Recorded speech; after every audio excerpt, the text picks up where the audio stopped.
As election season approaches, we find ourselves facing a familiar yet alarming trend of the Hispanic community being disproportionately targeted with misinformation, particularly through phone scams and fraudulent communications. With Hispanic Heritage Month happening this September, we're joined by Clayton Leah Broughton, Senior Executive Business Consultant for Truecaller, with tips on how to help protect and empower the Hispanic community. Thank you so very much for joining us today, sir. What are some tools that people can use to help protect themselves against scams?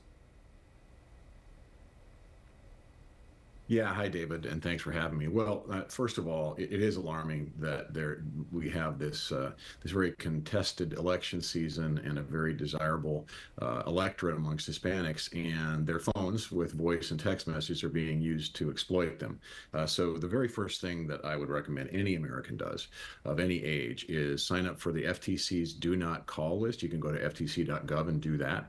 That will block some of the calls. If you're on that list, at least legitimate businesses aren't supposed to be able to contact you with telemarketing and things like that. But of course, the bad guys and the criminals don't necessarily follow the rules. So what we do at Truecaller is we use AI technology and protect about 400 million users globally by identifying the good calls and blocking the bad. That's very interesting. So how do you feel it impacts the Hispanic community so much more than others? Well, it's interesting. I've been looking at this for several years. And first of all, we learned that Hispanics use their phones and their mobile devices about 200 minutes more a month than the general population. Very, I guess, talkative culture, very vocal culture. And oftentimes it's very central to their professional and personal lives.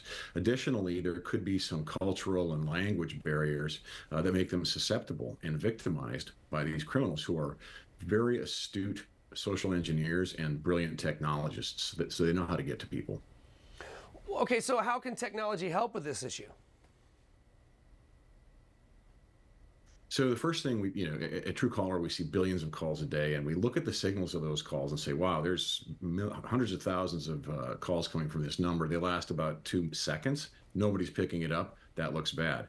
Then amongst that community of 400 million, we get user-generated feedback that's dispositioning the calls. It's telemarketing, it's travel and hospitality, it's medical, it is spam. And then we've also developed an AI call scanner so that we can actually detect deep fake voice calls, like the ones that imitated Joe Biden's voice in voter suppression in the Northeast earlier this year. Wow, that's very interesting technology. All right, Clayton, so where can we send folks for more information?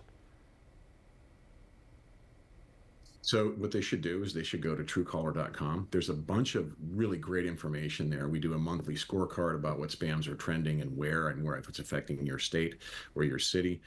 We've also got an annual survey. And then the applications themselves, the Truecaller applications are available in the App Store, the Play Store, or directly from the website. And you can just download that. It's a free version. This month, Truecaller is running a 25% off discount for Hispanic Heritage Month for their advanced services. So people should take advantage of this. I agree. And they can go to truecaller.com to do that. Clayton, thank you so very much for joining us today. We really do appreciate you taking some of your time this morning. And guys, if you want to catch segments like these again, head over to FCN Plus.